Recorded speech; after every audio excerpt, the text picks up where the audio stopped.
에베소에 있는 교회들을 위해서 기도할 때 무엇을 기도했는지 본문에 이제 우리가 같이 살펴보면서 우리가 교회로서 또 성도로서 하나님 앞에 어떠한 사람들이 되어야 되는지 이런 부분들을 우리가 이 말씀 속에서 같이 살펴볼 수가 있을 것 같습니다. 우리 가운데 이런 하나님의 은혜가 임하기를 바랍니다. 본문의 제목을 바울의 이제 기도 내용이지만 전체 내용을 보면서 결국은 하나님 아버지의 영광이 교회와 또 예수님 안에 있는 사람들에게 대대로 영원 무궁하기를 원한다, 이런 내용으로 기도를 맺는 것을 보게 됩니다. 궁극적으로 교회를 통해서는 누가 영광을 받으셔야 돼요? 하나님이 영광을 받으시는 것, 이것이 우리의 소원이고 또 기도의 제목입니다. 우리가 하나님을 알지 못했다 할지라도 우리를 지으신 하나님께서 이 세상 만물과 사람을 지으시고 하나님께서 뭐라고 말씀하셨냐면 하나님이 보시기에 심히 좋았더라, 이렇게 말씀을 하십니다. 하나님이 보시기에 좋았더라는 그 말이 우리가 이제 어떤 표현을 쓰냐면 그것을 갖다가 하나님의 영광이다, 이렇게 표현하는 거예요. 그래서 하늘도 궁창도 다 하나님의 영광을 나타내며 이렇게 만물이 하나님의 영광을 나타낸다, 이렇게 말합니다. 하나님의 지으신 모든 것이 다 뭐예요? 하나님의 영광을 나타내는 거예요. 그러나 이제 우리가 오늘 이렇게 지금도 살펴보듯이 우리가 하나님을 믿지 아니하고 하나님을 떠난 사람들이 하나님의 영광을 나타낼 수가 없죠. 우리가 하나님 안에 돌아올 때 하나님의 영광을 우리는 볼 수 있게 되는 것이고 또 하나님의 영광을 나타내는 삶으로 우리가 새롭게 되는 것입니다. 그래서 에베소 교회를 통해서 바울 사도는 역시 이 믿는 이 사람들을 통해서 하나님의 영광이 대대로 영원하기를 기도하는 그런 내용으로 구성되어 있습니다. 나의 삶을 통해서 하나님 아버지께서 영광을 받으시는 것, 이것이 아마 우리의 인생의 가장 중요한 기도 제목이 되어야 되는 것이죠. 그래서 이 말씀을 보면서 생각나는 것이 바울 사도의 그 고백의 말씀이 이렇게 떠오르네요. 빌립보서 보면은 그렇게 이야기합니다. 빌립보서 제가 그 부분 한 구절만 읽고서 우리가 이 본문의 내용을 보면서 우리 같이 또 은혜를 받기를 원하는데요. 빌립보서 1장 20절의 말씀이에요. 이렇게 한번 제가 읽어보겠습니다. 나의 간절한 기대와 소망을 따라 아무 일에든지 부끄러워하지 아니하고 지금도 전과 같이 온전히 담대하여 살든지 죽든지 내 몸에서 그리스도가 존귀하게 되게 하려 하심이 되려 하나니. 들으셨죠? 바울은 뭐라고 말하냐면 내가 지금도 전과 같이 온전히 담대하여서, 바울도 사람이기 때문에 마음이 약해질 때가 있었겠죠. 아마 지금 같은 상황이 아마 우리의 마음의 상태가 우리도 담대하지 못할 수 있는 그런 상황이라고 생각이 듭니다. 그러나 바울은 그런 상황 속에서 나약해지는 것이 아니라 내가 지금도 전과 같이 온전히 담대하여 살든지 죽든지 내 몸에서 그리스도가 존귀하게 되게 하려 하나니. 이것이 바울 사도의 마음에 주님을 향한 사랑이고 소원이라는 것을 우리가 듣게 될 것입니다. 오늘 우리들에게 있어서도 마찬가지죠. 우리가 어떤 상황이 된다든지 내가 온전히 담대하는 것이 필요해요. 담대한 마음 필요합니다. 그래서 살든지 죽든지 내 몸에서 그리스도가 존귀하게 되게 하려 하나니. 이것이 하나님을 사랑했던 사도 바울의 고백이라면 오늘 우리들의 고백은 이런 좋은 본을 우리도 따라가야 될 줄로 믿습니다. 아멘. 그래서 어찌하든지 주님의 이름이 존귀하게 되고 주님이 영광을 받으시는 것, 이것이 바울 사도의 소원이고 또 주님 믿음 안에서 그것이 목표였다면 우리의 목표는 다르지 않고 동일한 거죠. 내가 살든지 죽든지 상황이 어떠하든지 나를 통해서 예수님을, 하나님을 영광스럽게 하는 것, 하나님을 기쁘시게 하는 것, 이것이 우리의 삶의 소원이고 또 목표가 되는 줄로 믿습니다. 아멘.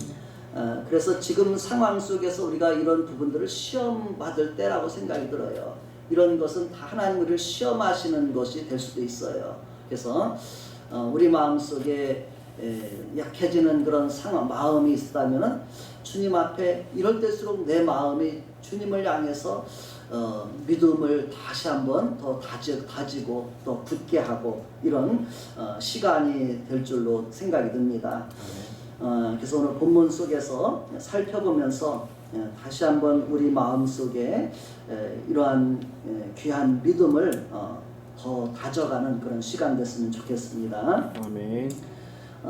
먼저 서론으로 14절 15절 말씀을 같이 한번 읽어보도록 하겠습니다.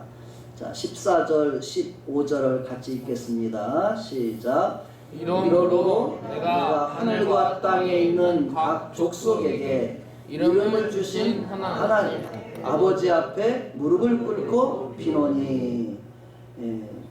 여기서 이러므로 내가 하늘과 땅에 있는 각 족속에게 이름을 주신 아버지 앞에 무릎을 꿇고 빈다. 빈다는 게 기도한다는 뜻인데 우리가 번역상으로 빈다는 표현을 쓴 것입니다.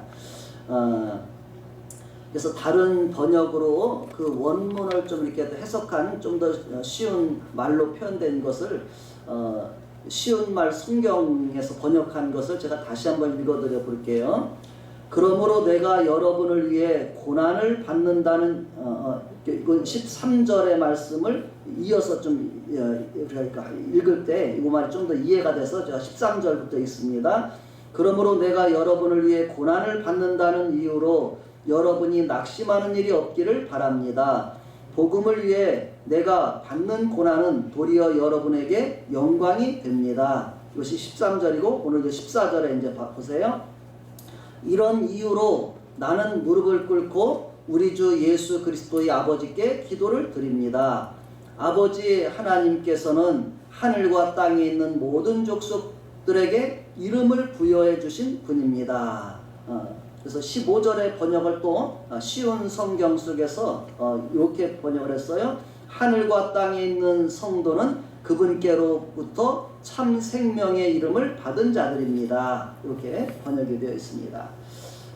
그래서 우리가 이 상황을 볼 때 바울 사도가 지금 어떤 상황에 있다는 거예요? 감옥이요. 감옥에서 갇혀 있고 몸은 갇혀 있고 또 복음을 전하다가 고난을 겪고 있는 그런 상황인 것이죠. 그래서 이제 갇혀 있기 때문에 나가서 사람들에게 직접적으로 복음을 전할 수 없는 그런 상황이 된 것이죠. 이런 상황 속에서 바울은 어떻게 한 거예요? 하나님 앞에 기도를 드리고 있는 모습인 것이죠. 우리가 이런 상황이 될 수가 있겠죠. 그런 상황에서 우리가 할 수 있는 것은 바로 이거죠. 그렇죠? 우리가 하나님 앞에 기도함으로 하나님의 역사하심을 또 그들을 위해서 기도하는 그런 것을 볼 수가 있습니다. 그러면서 오늘 우리가 그 기도의 이제 구체적인 내용들을 한번 같이 살펴보겠습니다. 어떤 기도의 제목을 가지고 기도를 했는지. 첫 번째로 16절부터 16절 한 절만 먼저 읽어봅니다. 16절 시작.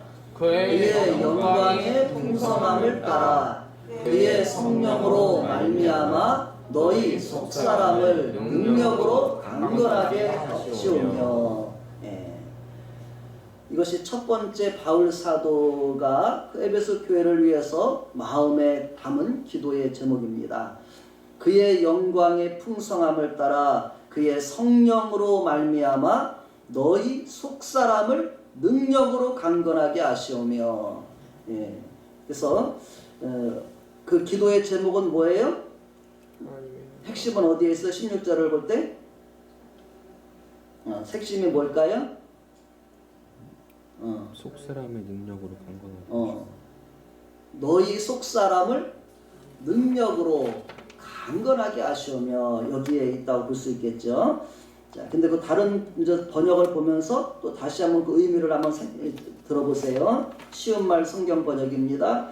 그분 아버지 하나님께서 자신의 풍성하신 영광에 따라 성령을 통하여 여러분의 속사람을 굳세게 해주시고, 우리 속사람을 강건하게 한다는 게 여기서는 뭐예요? 우리 속사람을 굳세게 해주시고, 우리의 속사람이 어떻게 되라는 거예요? 굳세게 되라고 기도하고 있죠.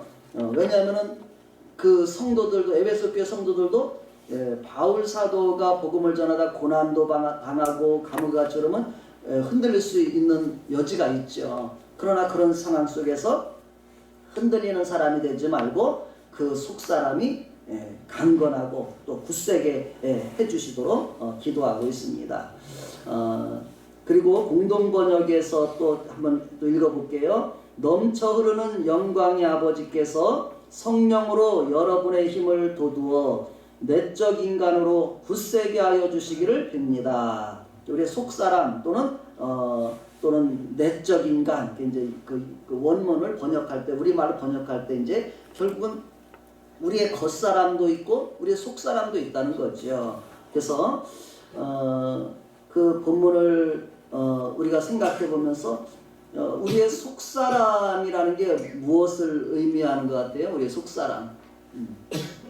우리 속사람을 굳건하게 해주신다는 것은 우리의 마음을 굳건하게 해주시고, 또 어떤 것이 더 있을까요? 또 뭐가 있을까요? 물을 좀 떠다드려서 길지만 떠다드려.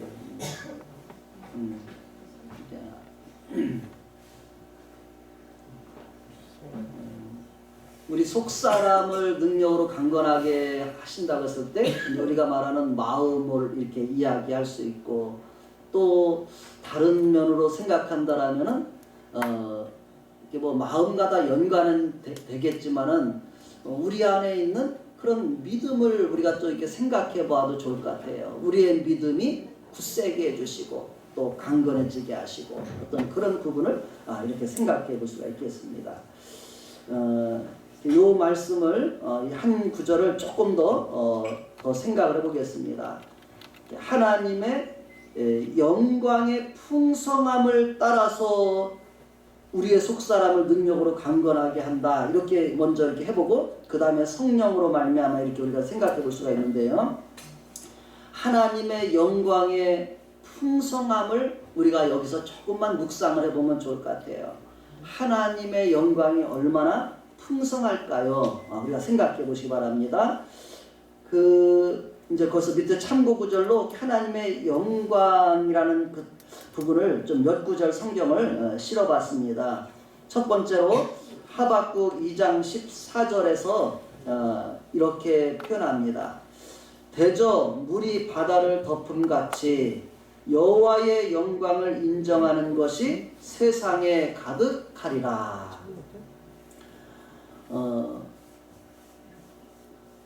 물이 바다를 덮음같이, 여러분 바다 다 이렇게 보셨죠? 바다를, 저도 2월달에 이렇게 목회자 가지고 수련회가 있어서 이제 저 동해 쪽으로 가가지고서 그 바다를 이렇게 가봤어요. 바다를 쳐다보면은 바닷물이 많아요, 적어요? 뭐 보통 졸졸 흐르는 시냇물, 우리가 강물도 많다고 그렇게 보는데 바다에 가보면 물이 그냥 뭐 한없이 펼쳐져 있죠. 우리가 육지는 요 작은 저기라면 바닷물이 얼마나 많아요. 실질적으로 육지와 바다의 비율이 몇 대 몇인 줄 아시죠? 이 지구를 덮고 있는 육지와 바다의 비율이 제가 배운 기억으로는 우리가 지도를 보도 이렇게 하지만 육지는 이 북쪽으로 좀 이렇게 걸쳐져 있고 남쪽으로 이렇게 거의 다 보면은 중간에 섬 몇 개 있고 다 물이에요. 물. 이 지구를 덮는 게 보통 한 7대3 정도 이렇게 제 기억에는 되는 것 같습니다.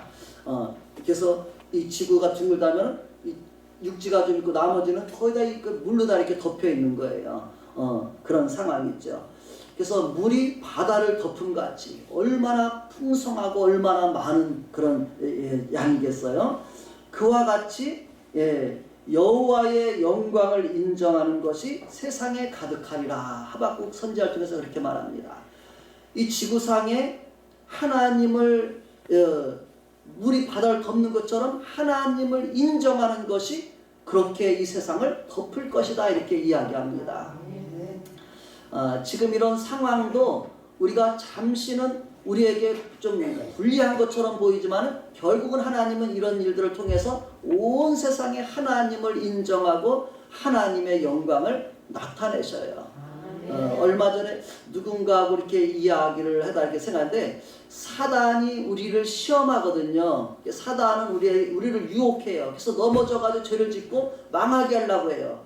그런데 때때로 보면은 하나님은 사단이 우리에게 시험을 주는데 그 시험 속에서 오히려 어떻게 보면 하나님의 또 더 큰 영광을 나타내는 그런 부분을 보게 돼요.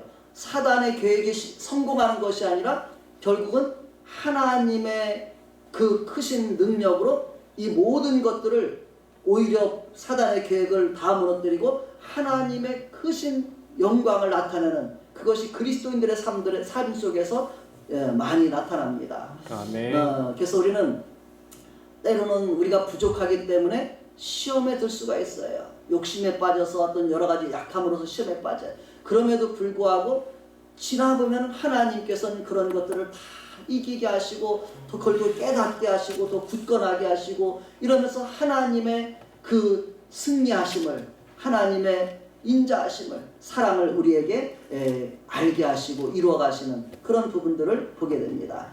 그래서 이 지구상 가운데 우리가 지금 바라볼 때는 하나님의 영광이 아직은 가득한 것을 보지 못하지만 결국은 이 땅에 하나님의 영광이 물이 바다를 덮은 것 같이 온 땅에 가득할 것이다. 그렇게 말씀합니다. 이것이 우리에게는 뭐예요? 소망이 되는 거예요. 지금 우리는 그것을 아직 다 이루어진 걸 보지 못하지만 이것이 이루어질 거라는 거예요. 하나님의 말씀은 반드시 이루어지잖아요. 그렇죠? 그래서 사람들이 이 사람대로 세상이 어려워지고 실패할 것 같고 망할 것 같지만 아니라는 거예요. 하나님은 이런 모든 상황을 뒤엎어서 결국은 하나님을 인정하는 것이 물이 바다들로 온 세상을 덮게 하실 것이다. 그렇게 말씀합니다. 아멘. 저도 많은 것을 깊이는 생각을 하지 않았지만 그냥 잠깐 생각을 해보더라도 이번 사태를 통해서도 중국에서 이렇게 이 질병이 발생했죠. 그렇죠? 질병이 발생했고 또 이것이 또 한국에서는 가장 타격을 미치는 게 지금 어디예요? 대구가 아니라 신천지 집단.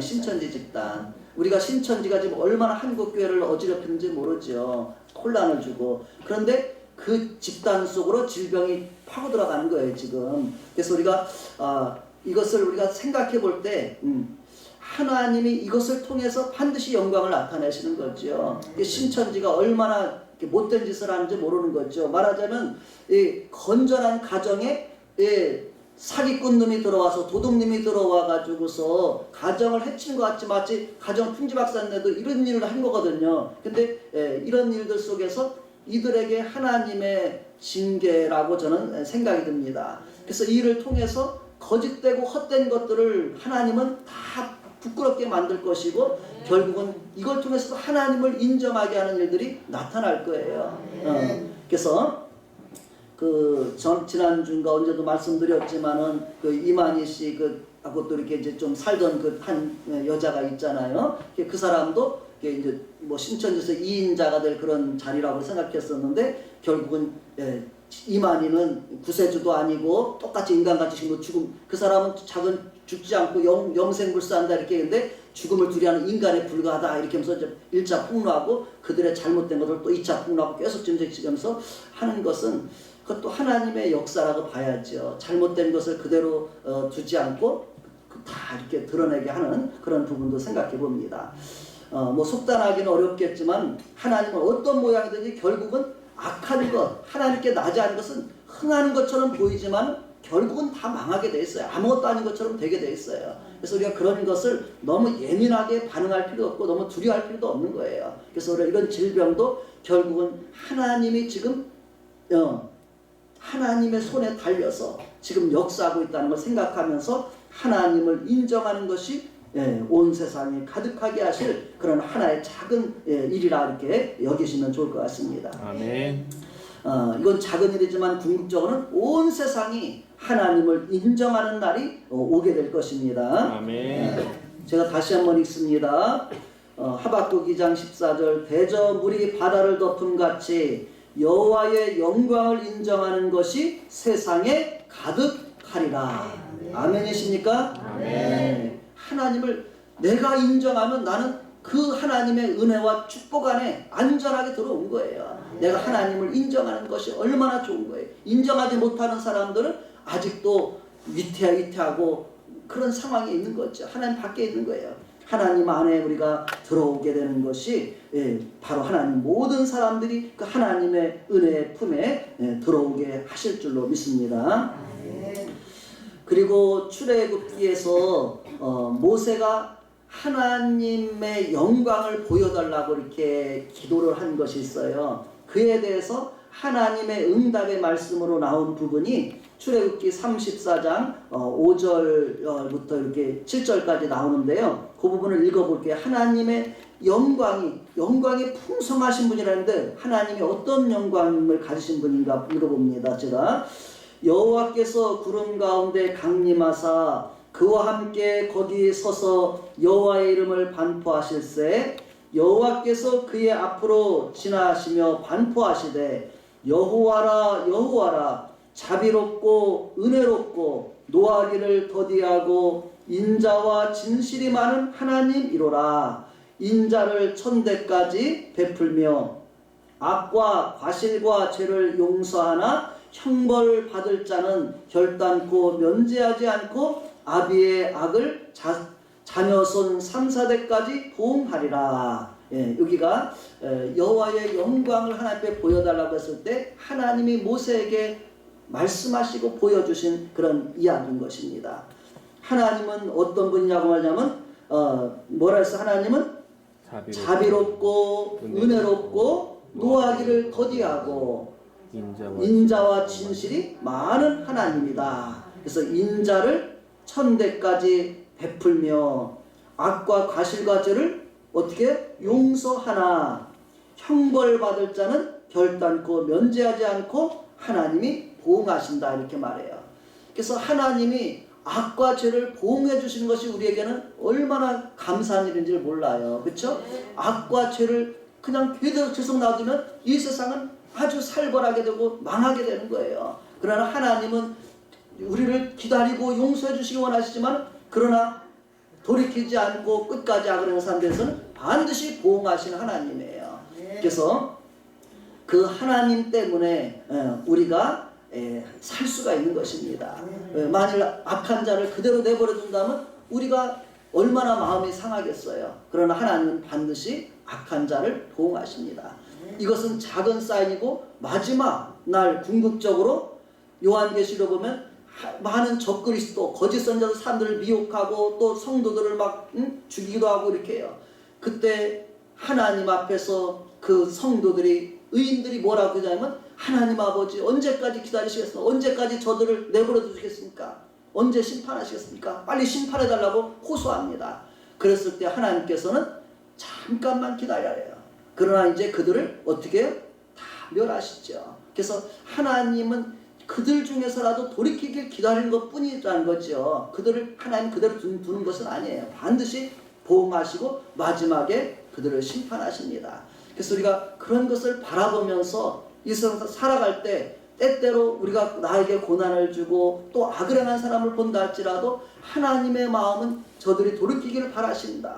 그러나 그들이 돌이키지 않고 계속 악을 행하면 하나님이 심판하신다는 사실을 우리는 믿고 우리가 믿음으로 나아가야 될 줄로 믿습니다. 그리고 에스겔서에서도 이렇게 표현하는 부분이 나와요. 요한계시록의 예수님의 모습과 같은데 에스겔서 1장 28절에 보면 이렇게 말합니다. 그 사면 광채의 모양은 비오는 날 구름 위에 있는 무지개 같으니 이는 여호와의 영광의 형상의 모양이라. 내가 보고 곧 엎드려 그 말씀하시는 자의 음성을 들으니라. 그래서 그 하나님의 형상을 에스겔에게 보여주신 그런 내용이죠. 그래서 하나님은 그 영광이 얼마나 화려하고 또 하나님 앞에서 우리가 정말 하나님의 영광을 본 그 에스겔의 모습을 에스겔이 그것을 표현하는 것이죠. 우리가 요한계시록을 공부해서 요한계시록에서 사도 요한이 예수님의 모습을 본 모습과 아마 같을 것 같아요. 그 거룩하고 찬란하고 영광스러운 그런 모습을 바라보는 것이죠. 하나님, 우리 하나님은, 우리 주님은 바로 이처럼 영광스러운 분이시라는 것을 이야기합니다. 그분의 영광을 따라서 우리도 어떻게 해요? 그분 안에서 우리 속사람이 강건해져 가는 것. 하나님의 자녀로 우리를 지음받았지만은 하나님 앞에서 어찌 보면 죄로 인해서 상처받고 약해지고 이 병들고 이러한 우리의 모습이 하나님의 그 영광을 따라서 회복하게 하시는 그런 걸 말하는 거죠. 하나님을 우리가 닮아가는, 하나님을 형상을 회복해가는 그런 것을 우리에게 기도하는 내용이라고 볼 수가 있습니다. 그래서 이것을 우리 가운데 구체적으로 이루어주시는 매개체가 뭐냐면 바로 성령으로 말미암아 이 말씀이에요. 성령은 보여요, 안 보여요? 우리 눈에 보이지 않아요. 그러나 우리가 아는 하나님, 성부 하나님, 성자 예수님, 성령 하나님이 계시잖아요. 성령은 우리 눈에 보이지 않아요. 하나님도 물론 안 보이시죠, 그렇죠? 그러나 하나님의 영으로서 그 성령은 하나님이 어찌 보면은 하나님 자신이라고도 표현할 수 있지만은 우리 가운데 구체적으로 역사해 주시는 역할을 하시는 분이 성령이라고 이렇게 볼 수가 있겠죠. 그 하나님의 역사를 통해서 우리를 이렇게 속사람이 강건하게 되도록 기도하는 내용입니다. 오늘 우리 가운데도 그런 하나님의 영광을 따라서 하나님의 영으로 우리의 속사람이 강건해지게 되는 그런 은혜가 있기를 바랍니다. 오늘 아마 예배를 드리면서 예배 자리에 나오면서 우리의 속사람은 그렇게 또 강건하게 되어가는 줄로 믿습니다. 아멘. 바울 사도가 고린도 교회를 위해서 기도한 내용 속에서도 조금 그 고백한 내용 중 그런 표현이 4장 한번 잠깐 그것 띄워줄까? 4장 13절부터 한번 18절까지 한번 봅시다. 여기 16, 17절만 실었는데 우리 고린도 후서 4장 13절에서 18절 내용을 같이 한번 읽어보겠습니다. 우리 속사람이 어떻게 강건해져야 되는지를 이 말씀을 읽어보면서 생각해 보겠습니다. 같이 시작. 기록된 바 내가 믿었으므로 말하였다 한 것 같이 우리가 같은 믿음의 마음을 가졌으니 우리도 믿었으므로 또한 말하노라. 주 예수를 다시 살리시니가 예수와 함께 우리도 다시 살리사 너희와 함께 그 앞에 서게 하실 줄을 아노라. 이는 모든 것이 너희를 위함이니 많은 사람의 감사로 말미암아 은혜가 더하여 넘쳐서 하나님께 영광을 돌리게 하려 함이라. 그러므로 우리가 낙심하지 아니하노니 우리의 겉사람은 낡아지나 우리의 속사람은 날로 새로워지도다. 우리가 잠시 받는 환난에 경한 것이 지극히 크고 영원한 영광에 중한 것을 우리에게 이루게 함이니 우리가 주목하는 것은 보이는 것이 아니요 보이지 않는 것이니 보이는 것은 잠깐이요 보이지 않는 것은 영원하니라. 아멘. 우리가 여기서 두 구절 16절인가요? 아니 19 한번 5절 한번 앞에 보세요. 14절. 14절. 우리가 우리 마음 가운데 우리 새로워지는가를 생각할 때 이 구절하고 마지막 구절할 두 구절 다시 한번 읽어보세요. 자, 시작. 주 예수를 다시 살리신 이가 예수와 함께 우리도 다시 살리사 너희와 함께 그 앞에 서게 하실 줄을 안다. 이 구절 묵상해 보세요. 주 예수를 다시 살리신 이가 누구셔요? 우리 하나님이시잖아요. 그분이 예수와 함께 우리도 어떻게 한다고요? 다시 살리신다는 거예요.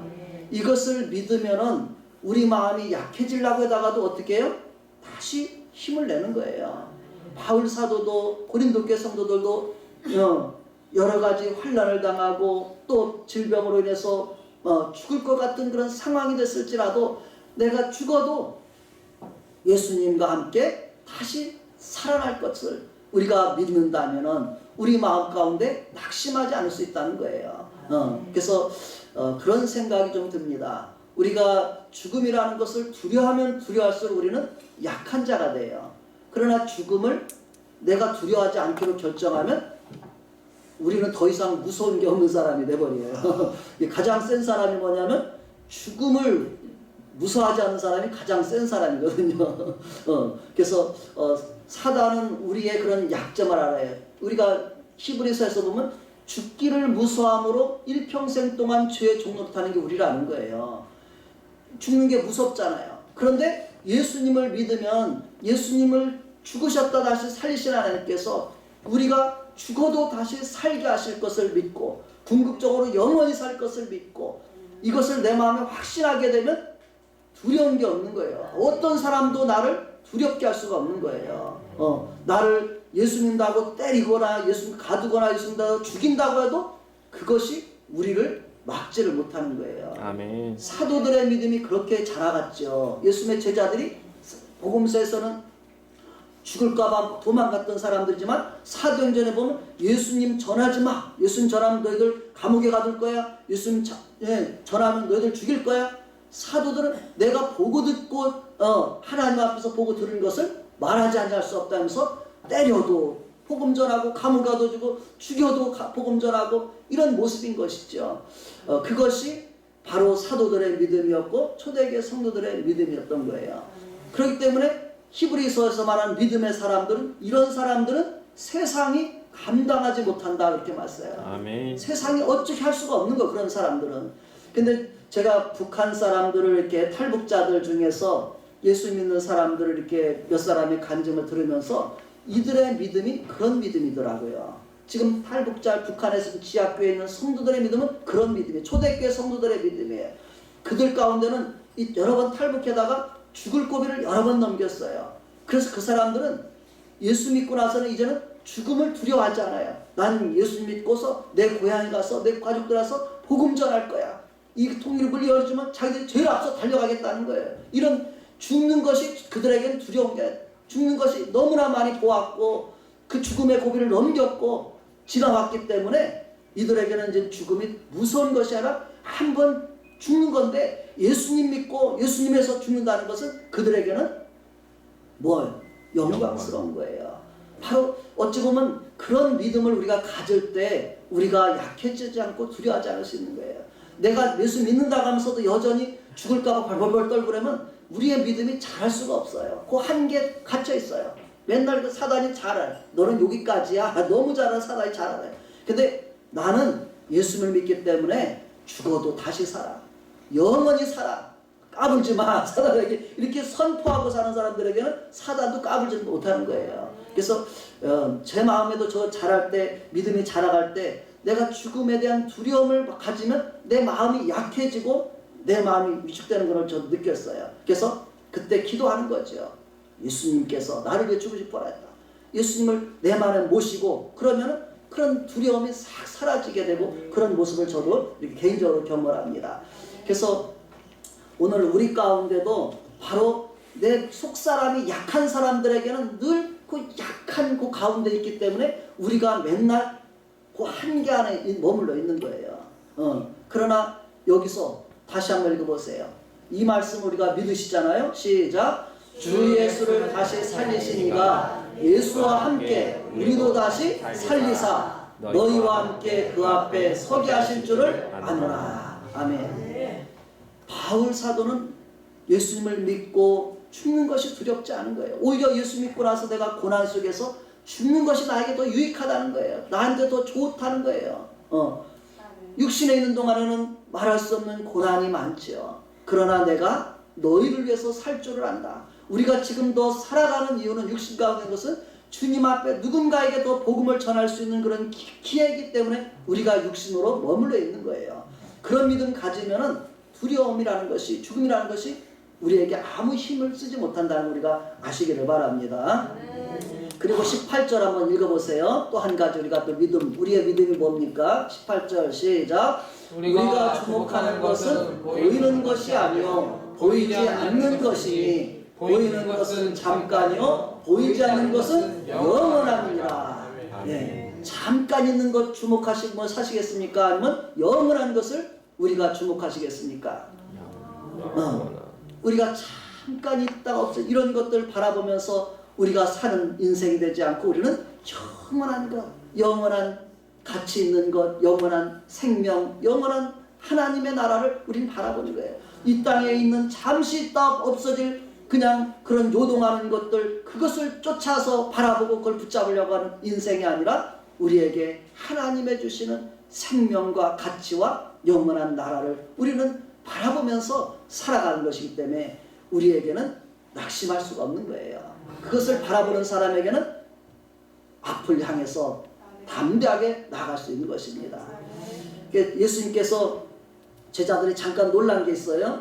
예수님께서 자기가 예루살렘 가면 죽을 거라고 해놓고서 기도하고서 예수 앞에 예루살렘을 향해서 죽음의 자리를 향해서 당당히 걸어가는 거예요. 제자들이 볼 때 놀란 거예요. 제자는 두려운 거예요. 예수님의 모습이 그런 거죠. 예수님은 죽음이 앞에 있을지라도 이 길을 지나서 내가 부활과 영원한 인류의 구원과 하나님의 뜻을 이루는 것을 알기 때문에 죽음이 앞에 있어도 그 길을 향해서 앞서서 나가니까 제자들은 멈칫하고 두려웠던 건데 바로 이런 모습이 예수님의 모습이었고 또 이제 그 믿음이 자랐던 제자들의 모습이었다면 오늘 우리들의 모습도 그와 같이 성장해야 될 줄로 믿습니다. 아멘. 그래서 오늘 하나님의 그 영광의 풍성함을 따라서 성령으로 말미암아 우리의 속사람도 강건하게 되시기를 예수님으로 축복합니다. 아멘. 두 번째 기도 제목을 봅니다. 17절 한 절 같이 또 읽어보도록 하겠습니다. 17절 시작. 믿음으로 말미암아 그리스도께서 너희 마음에 계시게 하시었고 너희가 사랑 가운데서 뿌리가 박히고 터가 굳어져서 아멘. 여기에서 믿음으로 말미암아 그리스도가 누구예요? 예수님께서, 그렇죠? 예수님께서 어디에 계시게 하라고요? 너희 마음에 계시게 하시라 이렇게 이야기합니다. 예수님은 어떤 사람의 마음에 계신다는 거예요? 믿는 사람들의 마음에 계신다는 거예요. 그래서 우리가 믿음을 통해서 예수님께서 내 마음에 계시게 우리가 하라고 이렇게 기도하는 내용입니다. 자, 그 내용을 보면서 우리가 성경 구절 두 구절만 읽어볼게요. 앞에 실어놓은 요한복음 1장 12절과 고린도후서 13장 5절 두 구절만 한번 읽도록 하겠습니다. 예수님을 우리 마음에 우리가 늘 모시라는 것인데요. 자, 우리 요한복음 1장 12절 먼저 읽어보고 그 다음에 고린도서 13장으로 읽겠습니다. 여기 같이 읽어볼까요? 요한복음 시작. 영접하는 자 곧 그 이름을 믿는 자들에게는 하나님의 자녀가 되는 권세를 주셨으니 아멘. 예수님을 영접하는 사람, 예수님을 내 마음에 받아들이는 사람, 모시는 사람들에게는 어떤 권세를 주셔요? 하나님의 자녀가 되는 권세를 주셨으니. 예수님은 모셔드려야 되겠어요? 안 모셔야 되겠어요? 따라합시다. 예수님, 제 마음에 모셔드립니다. 예수님, 제가 믿습니다. 아멘. 우리가 그렇게 날마다 고백하는 것은 필요한 것 같아요. 우리 마음에 잡생각이 들어가면 별 쓸데없는 생각 들으면 예수님 제 마음에 들어와 주세요. 이렇게 기도하면 아마 그런 생각들이 떠날 것 같아요. 그래서 우리가 어떤 상황에서도 예수님을 내 마음의 믿음으로 자꾸 모셔드리는 거예요. 예수님이 계시면 얼마나 좋은 일이 있는지 아세요? 예수님이 계시면은 마귀가 벌벌 떨고 우리를 가까이지 못해요. 질병 저주도 사라지게 떠나게 되는 거예요. 그러니까 예수님을 자꾸 모셔드리는 거예요. 내 마음 가운데 믿음으로 우리 안에 모시길 바랍니다. 고린도서 13장 5절 한 구절 또 읽어봅시다. 고린도서 13장 5절 시작. 너희는 믿음 안에 있는가? 너희 자신을 시험하고 너희 자신을 확증하라. 예수 그리스도께서 너희 안에 계신 줄을 너희가 스스로 알지 못하느냐? 그렇지 않으면 너희는 버림받은 자니라. 아멘. 무서운 얘기예요, 그렇죠? 우리가 예수님이 우리 안에 계셔도 예수님이 내 마음에 없다면 그 사람은 버림받은 자가 된다는 거예요. 그래서 우리는 날마다 내 마음에 예수님이 있는가를 내 자신이 시험하고 확증하라. 내가 지금 예수님 내 안에 모시고 사는가? 내가 시험하고 내 자신을 확증해야 돼요. 그래서 예수님께서 마지막 재림하실 때에도 우리 안에 믿음이 있는가를 보시겠다 그랬거든요. 그렇죠? 우리 믿음 있는 자를 찾으시겠다고 이야기했어요. 또 그 믿음 있는 자들이 주님을 맞이하게 되는 것이거든요. 그래서 날마다 우리 안에 예수님을 내가 모시고 확증하는 그런 삶을 사시기를 바랍니다. 아멘. 하나님의 또 그 다음에 뭐라고 말하냐면 우리가 예수님을 모시고 너희가 사랑 가운데서 뿌리가 박히고 터가 굳어져서 이렇게 기도하고 있습니다. 우리가 사랑 가운데서 뿌리가 박히고 터가 굳어져서 그 말인데요. 우리가 이 표현을 보면은 사랑 가운데 우리 뿌리를 내리고 그렇죠? 뿌리를 내렸어. 그 다음에 뿌리를 내린 다음에 어떻게 해야 돼? 그 다음에 터가 굳어져야 돼요. 뿌리 내렸는데 여기가 단단하게 옆에가 잘 단단해져야지 흔들리지 않을 거 아니겠어요. 저도 이렇게 나무를 그냥 잘 가꾸진 않아도 막 씨를 심고 막 자라는 걸 엄청 좋아하는 편인데 나무를 갖다 심어놨는데 이제 심었어. 땅속에다 심어서 이제 뿌리를 내리게 물을 주고 심어놨어요. 근데 이게 이 땅이 단단하지 않으면 어떻게 돼요?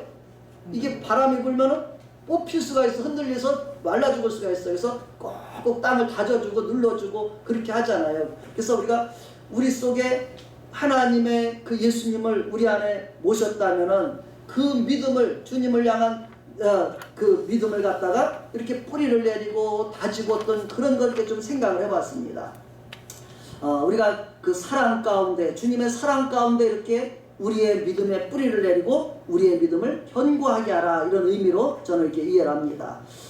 우리가 하나님의 사랑을 생각하면서 성경 한 구절 요한일서 4장 9절 말씀 한번 읽어보겠습니다.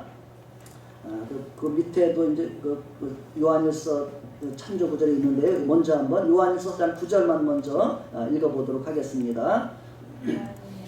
우리 한번 같이 한번 읽어볼까요? 요한일서 4장 9절 하나님의 사랑 가운데 우리의 믿음의 뿌리를 내리고 우리가 견고하게 서기를 바라면서 읽습니다. 시작. 하나님의 사랑이 우리에게 이렇게 나타난 바 되었으니 하나님이 자기의 독생자를 세상에 보내심은 그로 말미암아 우리를 살리려 하심이라. 아멘. 이 말씀도 조금 더 묵상해 보세요. 요즘에 그 말씀 묵상이 참 한국교회 많이 좀 이렇게 번져나가고 있는 것 같아요. 좋은 현상이라 생각이 듭니다. 왜냐하면 한국교회가 막 양적으로는 성장했지만 믿음의 뿌리를 내리고 견고한 사람들은 또 적은 거예요. 어찌 보면 믿음의 뿌리가 약한 거예요. 근데 요즘에 말씀 묵상이라든지 이런 부분들이 많이 좀 번져나가고 있어요. 한국교회. 그거 보면 우리 한국교회 믿음을 지금 하나님이 다져가는 그런 시기라고 이렇게 봐도 좋을 것 같아요. 그래서 하나님의 사랑이 우리에게 이렇게 나타난 바 되었으니 하나님이 자기의 독생자를 예수님을 이 세상에 보내심은 그 다음에 뭐예요? 그로 말미암아 있습니다. 같이 시작. 그로 말미암아 우리를 살리려 하시니라. 아멘. 예수님을 이 세상에 보내신 것은 예수님을 통해서 예수님을 믿음으로 우리가 어떻게 된다고요?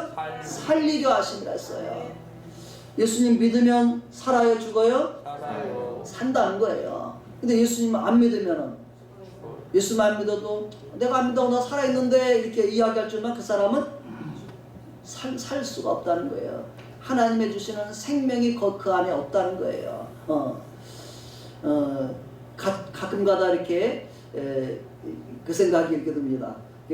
누가 붕어를 잡아왔다고 해서 이렇게 붕어를 줬어요. 붕어를 잡아오면 이렇게 머리를 탁 때리고서 머리를 이렇게 막 잘라내도 그 나머지 몸뚱아리가 어떻게 있어요? 바닥바닥 살아 있어요. 한참 동안 살아 있어요.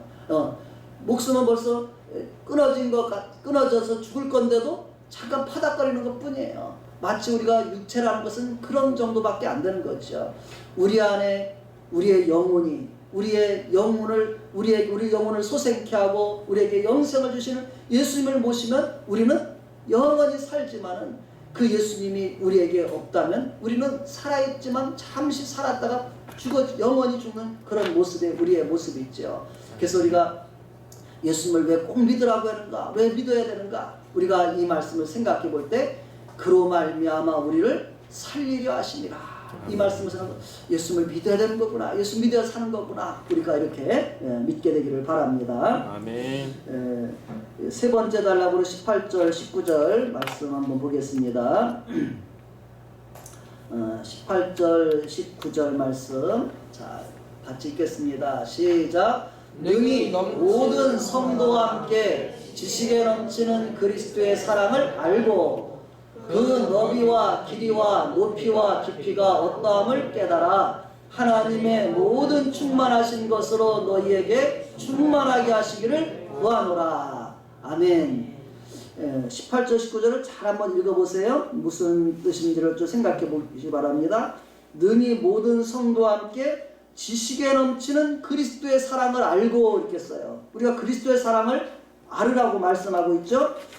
이 부분을 조금 더 쉬운 번역으로 제가 아래 실어놨는데 공동 번역에 보면 이렇게 설명했어요. 모든 성도들과 함께 하나님의 신비가 얼마나 넓고 길고 높고 깊은지를 깨달아 알고. 그래서 하나님의 여기서는 하나님의 신비하심이라고도 이렇게 있죠. 넘치는 그리스도의 사랑이라고 했을 때 또는 예수님의 하나님의 영광이라고 표현해도 같은 의미가 될 것입니다. 하나님의 그 놀라우심을 하나님의 영광을 얼마나 넓고 길고 높고 깊은지를 우리에게 깨달은 것이에요. 하나님을 우리가 믿음 생활하면서 어떻게 돼요? 점점 더 깊이 알아가야 된다는 이야기겠죠. 그렇죠? 우리가 처음 믿을 때와 처음 복음을 들을 때와 예수를 믿고 나서 우리가 살아가는 동안 우리가 하나님을 점점 더 알아가는 것, 이것이 우리의 신앙이 성장해가는 그런 과정이 되는 것입니다. 그래서 우리에게 하나님의 사랑을 점점 더 이렇게 더 알아가는 그런 우리가 되라고 이야기하고, 하나님의 사랑을 우리가 깊이 알게 되면 어떤 은혜가 있을까요? 하나님 안에서 자라가면 우리에게 주시는 하나님의 우리에게 복이 있어요. 그것이 19절로 우리가 받으면 될 것 같아요. 19절에 보면은 거기 이제 봐세요. 그 너비와 길이와 높이와 깊이가 어떠함을 깨달아. 그 다음에요. 그 다음에 하나님의 같이 읽어볼까요? 시작. 하나님의 모든 충만하신 것으로 너희에게 충만하게 하시기를 구하노라. 아멘. 우리 속에 하나님의 충만하신 것으로 우리가 충만해지기를 기도하는 그런 내용인 것입니다. 아까 제가 표현한 것과 같지 않을까 싶어요. 우리 속에 바울사라 제자들의 마음 가운데 주님을 향한 믿음이 자라갈수록 그들 속에 그 담대한 믿음을 가졌던 것처럼 하나님의 충만함이 그들에게 들어온 것이죠. 그렇죠? 아멘. 그래서 오늘 우리들에게도 하나님의 그 영광의 충만함, 그것이 우리 속에 채워져가는 그런 삶이 되라고 이야기하고 있습니다. 아멘. 그래서 우리가 하나님의 그 사랑에 우리를 얼마나 사랑하신 줄 알아갈 때 우리가 그 안에서 우리도 이렇게 충만해져 가게 될 것이라고 이야기하는데요. 하나님의 그 사랑을 표현한 거다가 우리가 요한일서 4장 9절 읽었는데요. 그 나머지 한번 하나님의 사랑을 또 한 번 더 읽어봅니다. 4장 10절부터 12절까지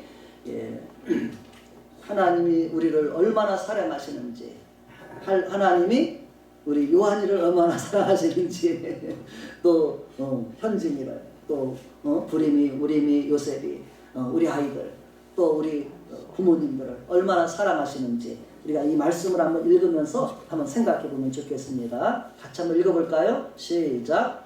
사랑은 여기 있으니 우리가 하나님을 사랑한 것이 아니요 하나님이 우리를 사랑하사 우리 죄를 속하기 위하여 화목제물로 그 아들을 보내셨습니다. 사랑하는 자들아 하나님이 이같이 우리를 사랑하셨은즉 우리도 서로 사랑하는 것이 마땅하도다.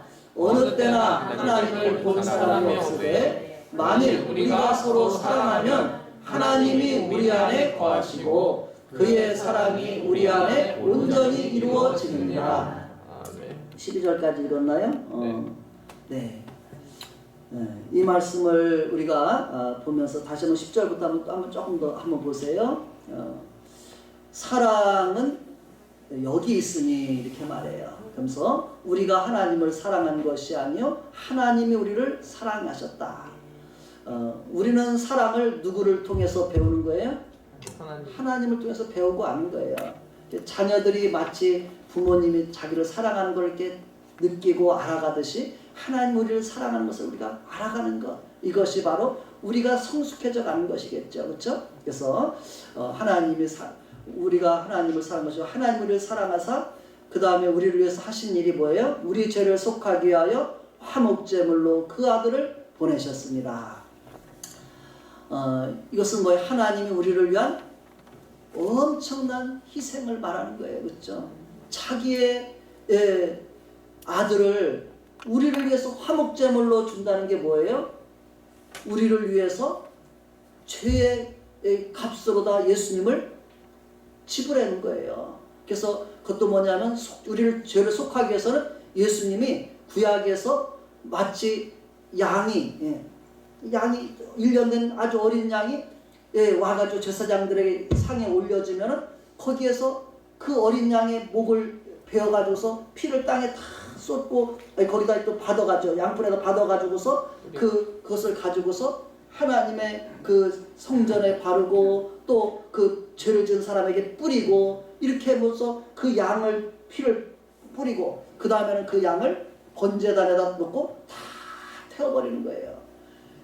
그러므로 말미암아 그 사람의 죄가 속함을 받는 거예요.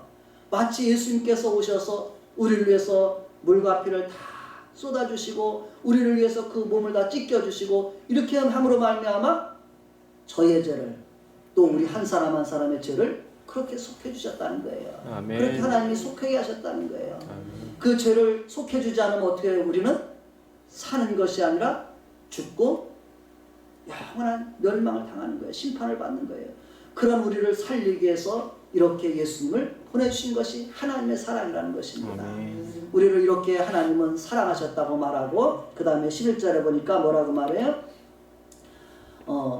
사랑하는 자들아 하나님이 이같이 우리를 사랑하셨은즉 하나님이 사랑해서 지금도 피 흘려 죽으신 모든 이 세상의 사람들이에요. 하나님이 예수님의 십자가에 흘리신 피는 나만을 위한 것이 아니라 누구를 위한 거예요? 온 세상 사람들을 위한 거예요. 요한일서 2장 2절에 그 표현을 쓰더라고요. 우리 죄를 뿐만 아니라 온 세상의 죄를 위해서 그렇게 죽으셨다는 거예요. 그러면은 하나님 나 사랑해 여기서 머무는 것이 아니라 그 다음에 어떻게 해야 돼요? 하나님 너도 사랑하는구나. 너도 사랑하는구나. 너도 하나님의 사랑받는 사람이구나. 우리가 그렇게 되면 어떻게 될까요? 그 사람을 어떻게 여겨요? 귀하게 여기는 거예요. 이걸 알면은 사람을 사랑할 수가 있는 거고 이걸 모르면 저 나쁜 놈들 저들 죽어야 돼 막 이렇게 나오는 거예요. 우리가 일본 사람들도 하나님의 사랑이 없으면 사랑할 수가 없는 거예요. 미운 거예요. 또 중국 사람들 미운 거예요. 그러나 하나님의 사랑이 우리 마음에 들어가면 그들을 미움이 바뀌어서 어떻게 돼요? 사랑으로 바뀌어져 가는 거예요. 이게 다른 거예요. 그렇죠? 그래서 중국에 지금 제가 이제 얼마 전에 그 영상으로 본 것 중에는 중국 우한 거리가 다 폐쇄됐잖아요. 뭐 다른 도시도 마찬가지라 그래요. 그런데 거기에 노란 옷을 입고 길거리에 다니면서 마스크를 쓰고 다니면서 복음을 전하는 사람들이 있어요. 중국의 그리스도인들이 나와서 복음을 전하는 거예요. 사람들에게 마스크를 전해주면서 하나님은 당신을 사랑하십니다. 하나님은 사랑하십니다. 마스크를 나눠주면서 모든 사람이 두려워서 그냥 막 숨어있고 마스크가 없어서 어디서 구해나 막 두려운데 이 사람들이 마스크를 구해서 아마 보내줬겠죠. 선교 루트를 통해서 들어갔겠죠. 그걸 들고 거리를 다니면서 그 사람들이 하는 거예요. 바로 그런 것이 하나님의 사랑이죠. 우리가 하나님의 사랑에 들어가면 그 자리에 그 모습이 우리의 모습으로 바뀌어지는 것이죠. 그래서 우리가 예수님의 사랑을 받은 사람은 하나님이가 주를 사랑하셨는지 그 다음에 어떻게 돼? 우리도 서로 사랑하는 것이 어떻다고요? 마땅하다고요.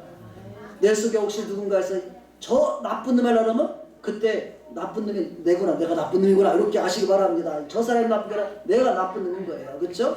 저 좋은 사람이면 나도 좋은 사람 되는 거예요. 모든 사람을 우리는 사랑하는 것이 하나님이 우리에게 가르쳐 준 거라는 거예요.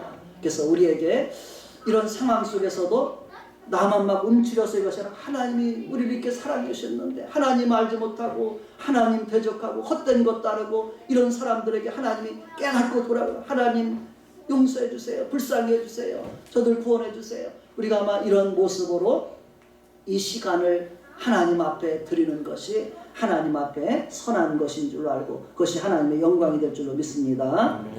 예. 우리가 여기 이제 우리가 하나님의 사랑을 알고 깨달을 때 하나님의 충만하신 것을 충만해지길 원한다는 그런 기도 내용이 그 공동번역에서 보면 이렇게 표현됐어요. 인간의 모든 지식을 초월한 그리스도의 사랑을 알 수 있게 되기를 바랍니다. 이렇게 해서 여러분이 완성되고 하나님의 계획이 완전히 이루어지기를 빕니다. 아멘이십니까? 아멘. 따라 봅시다. 여러분이 완성되고 하나님의 계획이 완전히 이루어지기를 빕니다.